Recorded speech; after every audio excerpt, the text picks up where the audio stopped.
You are now tuned into All Day Football Talk, where we talk all football from NFL to XFL, college, and more. Stay tuned as we explore the world of football. Are you ready?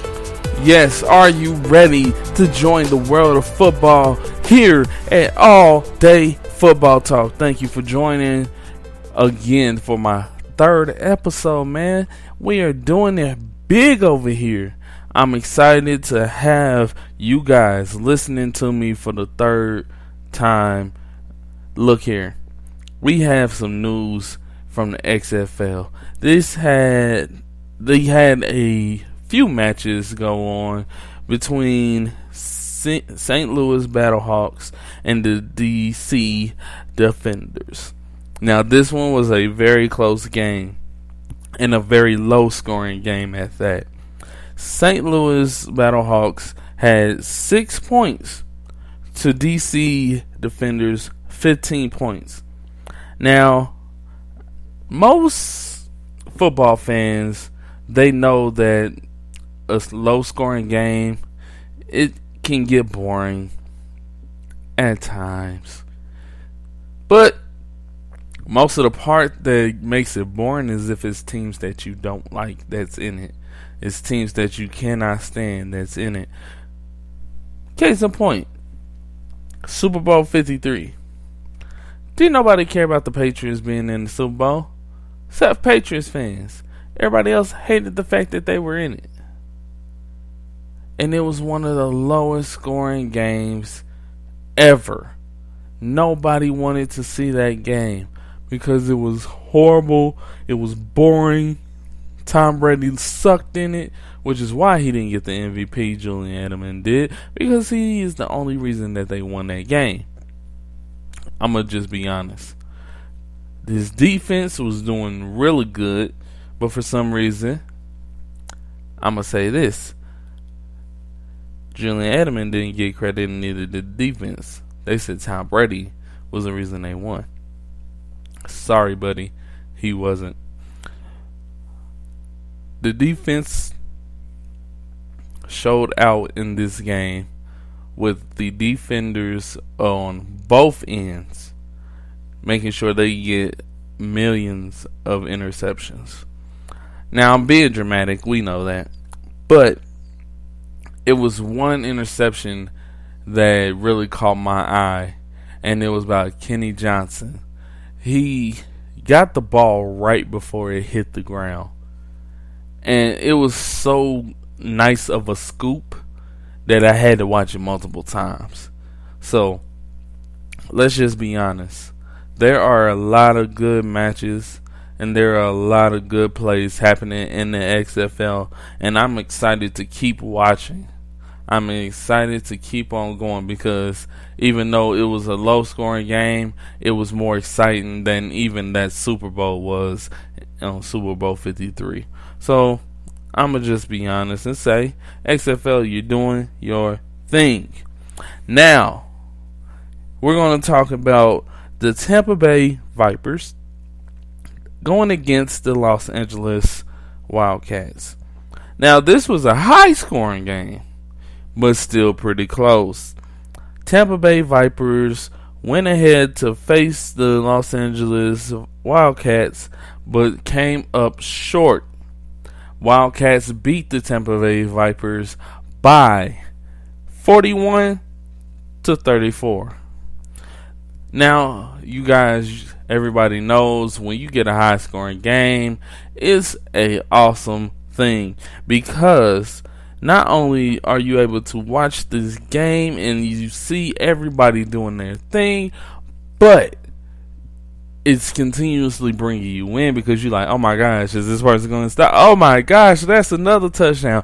So many different things pop in your head. So guys, watch the XFL if you haven't yet. It is really good, and you guys would not be sorry for watching it. Now, I am going to say there has been complaints out there, people saying they don't like some of the rules. I have no problem with any of the rules. Most of the rules that you see are for the betterment of the game. Now, would they work in the NFL? I don't think so, because there's a status quo in the NFL that if they were to try the things that the XFL has, it would not succeed in the NFL. Just being honest. Now, speaking of the NFL, we have some news coming straight from Kansas City, my hometown, where we have the world champion Kansas City Chiefs. Now, Patrick Mahomes states in the HBO series that he did not know how to read defenses until mid-2018. Now, let me tell you what he's saying, because I think a lot of people are taking this into a misconstrued version of what he's stating. They're thinking he's saying, oh, he never knew it, period. No, he never knew how to do it in the NFL. He never knew how to come up and say, oh, I see what he's doing. Let me change it to this play so that I can make sure that we get a win. That is the thing he's saying. He's saying, oh, in the NFL, I'm looking and I'm seeing things and I'm finally figuring out, okay, when you're running down, that means you're going to try to blitz me. Or when you run down but then you jump back, that means you try to fake me. Now I know that I can go ahead and go over your head. Different things like that is what he is talking about. In college, you don't really get too much of that. You look to the side and you see the coach, and the coach tell you exactly what to do, and you have to do that. You didn't get the freedoms that you get in the NFL. So when he says that, he's not saying that, oh, he's stupid, he's slow. He's saying the measure of the game is different, and I had to adjust, and I finally adjusted halfway through it in the season of 2018. So please, if you are just a hater because the Chiefs won, or you're just wanting to say whatever, guess what? Get an understanding before you try to say anything about whether a player is good or not. Now, more Chief news. Now, this one kind of hurts me because I was looking on Twitter, and my guy, Sammy Watkins, is retweeting something that DeAndre Hopkins said about him coming to Houston and playing with him to have a Clemson reunion. Now, this would only be a Clemson reunion because it would also have Hopkins, Watkins, and Deshaun Watson, all who played for Clemson. As much as a Clemson reunion would be cool, I don't want it to affect the Chiefs. I hope the Chiefs and Watkins can come up with a good contract that benefits both player and team. I'm pretty sure Watkins is willing to take a pay cut this year, or you can switch that money and switch it to a bonus, and then make sure he gets a good contract in the other years that you're going to extend him with. But let's get it done.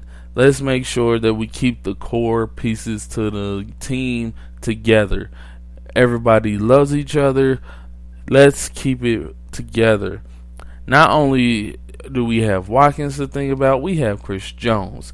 Chris Jones, one of the best defensive tackles in the league, is trying to make sure he stays in Kansas City. Now, I've seen there's been a whole lot of rumors stating that he could get traded after they put the franchise tag on him. I don't see it happening. One, the reason is because I feel like he really wants to be in Kansas City, and I feel like there is no reason to trade such a prolific defender. But I digress on that part because I'm not the Chiefs, so I don't know exactly what their mindset is on that. If they see something in the draft that they think could be better than what they already have, they may let them go. But then also, they may see something that's in the draft and they're like, let's go ahead and make sure that he's paid well. There's different things that could be affected in this situation. But, good news, there was some video last week that popped up of Dez Bryant and Patrick Mahomes throwing the ball around. And when I tell you, Dez Bryant was looking pretty good. Like, he was in shape. This guy was catching the ball real good. His momentum was good. He looked like that ankle was looking a lot better, and the Achilles healed real quick. So, I say if Sammy Watkins left and wanted to go ahead and go over there to the Texans, I'm going to tell you this. If he was to go ahead and leave, Dez Bryant would be a great backup to that, like a backup plan, because Dez Bryant has been a great player. He was really good with the Dallas Cowboys. He did not have any troubles. If he did not tear his Achilles when he was with the Saints, I'm pretty sure that the Saints would have been on a tear in the NFL. So I'm going to say this. If you don't know, now you know. The Chiefs are really good. The NFL is going to be so amazing this year.